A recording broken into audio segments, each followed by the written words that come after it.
Good morning, and it's Simutrans time. It's time for a whole new session, and this is going to be the Dave tutorial version, the CaliJack tutorial version, I should say, of Simutrans, where I'm going to go through Simutrans like you see the other guys go through their games. Simutrans, while it's got some tutorials, they're kind of more made for the professional gamers. Those of you who are not professional gamers, like me, might find this kind of a tutorial a little bit different and more to your liking. So the first thing I'm looking at is the game. This is Simutrans. Welcome to Simutrans. I've got a map up. You've got options when you first load it the first time. You'll have this continue game won't be there. New game, load game, tutorial, load scenario, play online, your options, and your installs. Now, under the options, you can set your players, how many players, all that. So that's, things you can do. I've got pre-installed. This is not me working off of a fresh install. And it doesn't have a load map where you choose each time. It automatically puts up the last map you played. So you can, in settings, go in and tell it not to do that and make it so you choose. But then you got to remember to save your city each and every time, because it's just going to overwrite that last autosave. So we're going to do a game. Let's take a peek here at what game I have. And so the first thing I'm going to do is I want to know, let's see, where's my about?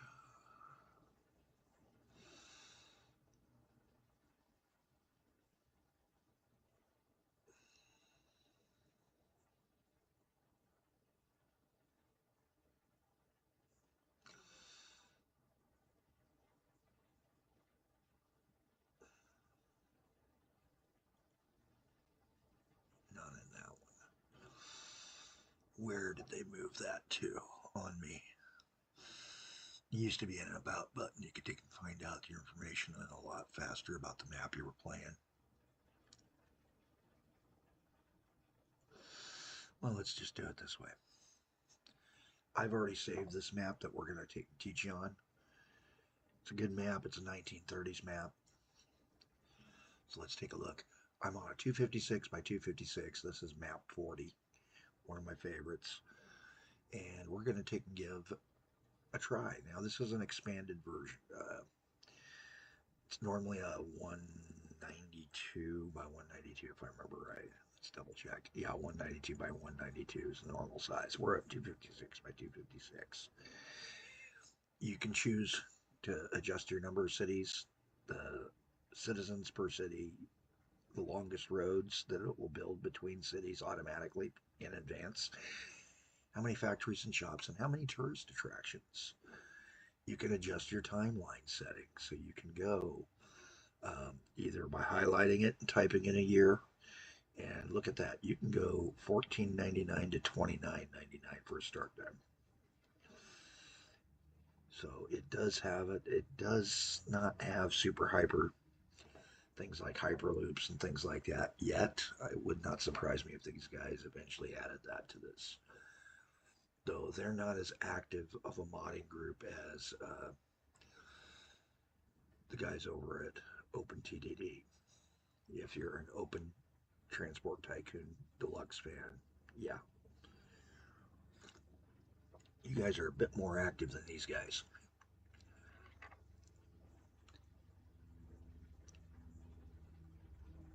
So it's a 9 megabyte map, so that's the nice thing and all that. So you can do those kind of chooses. I'm running off this map. Once you get your map generated, you can try to go through some of the similar things, finding similar things. Industries will generate randomly, as will towns. Some of the terrain will change a little bit, like where the forests lay. You may get little glitches where more desert appears. on the same map the next time you generate it, just so you know. So this time I've got a pretty good map. We're going to pause. We're on 10 January, 10 January 1930. And this is a 1930 because that's going to have a lot more. So the first thing I'm going to do is go over the toolbars. We've got our options, which gives you the save options, the create new game option box, load a game, game info. There's where we're after. So it tells me I was on a 256 by 256 map. Doesn't tell me the map number there. But it's 256, 256. I have two players set up, which are the Public Service Commission, automatically loads, and the main player, the human player. Tells you how many cities, how many citizens, factories, convoys, and stops. Also tells you which version of the game you're playing, whether it's Pak64, Pak128. The packs are kind of important when you're loading the game up. You can choose different graphics packs, which allow different gameplay styles because they are technically different games within the game. They're similar enough. The mechanics are similar, but because of changes in the graphics, they changed many things, including which trains are available and all that. So we're going to play Pak64. I prefer the old version. I'm old school. I'm not after a super pretty map and all that. And we've got some pretty good things. Now, one thing that's different between OpenTTD and Simutrans is that OpenTTD, you can take cargo from any industry to any industry as long as they're the same.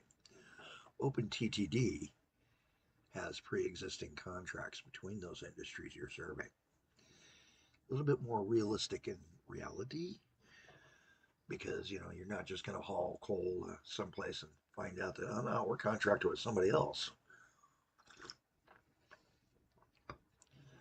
So that's where the map comes in handy. And you can see here by highlighting over it or by opening this box, then going to map, it brings up the industries and a line showing you where those industries go to. So like this coal mine supplies coal to these two power stations.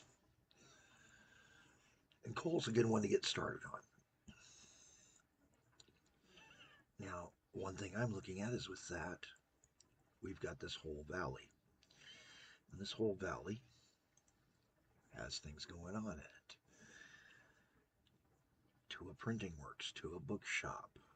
So this whole has two industry sets for this valley. It's running the coal power lines, and it's running everything building up to the bookshop. So I call this a power and book. Over here, we've got the scrap yards supplying to other things. Now, there is also an oil refinery that goes to a car factory. So there is a car factory in this one. Down here, it's got its own. There's steel, plastics need to be built to the cars, and then the car goes to the car shop to sell. So you have it and the iron and all that. And it's tougher because it's being supplied, that oil rig, mainly through one oil rig out in the water. So you're going to have to build something slightly different. Same here. It's got an oil rig, but it's got a couple of oil fields which produce more than an oil well. Think of it as oil wells like an exploratory when they're first drilling an area, and then, you know, once they've developed it and they got a bunch of wells close together, then you've got a field.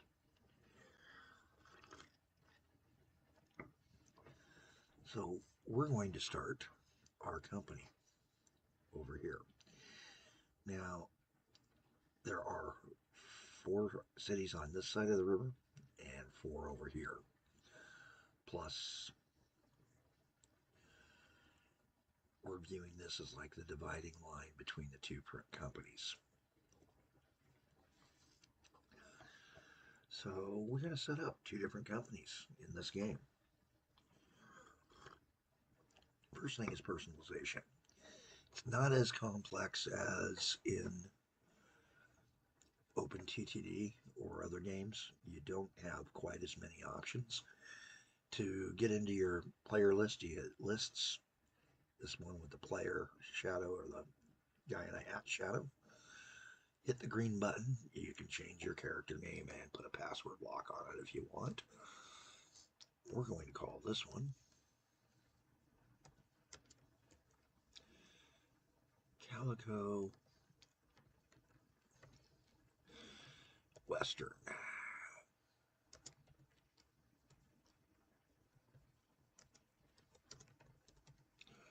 Road and Rail. And then we're going to add another community company for the southern one.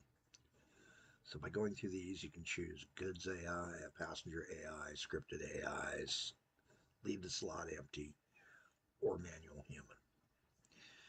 We're going to choose manual human to activate it. You hit that button there. Again, we're going to rename it from the default name it gives it. And we're going to call this one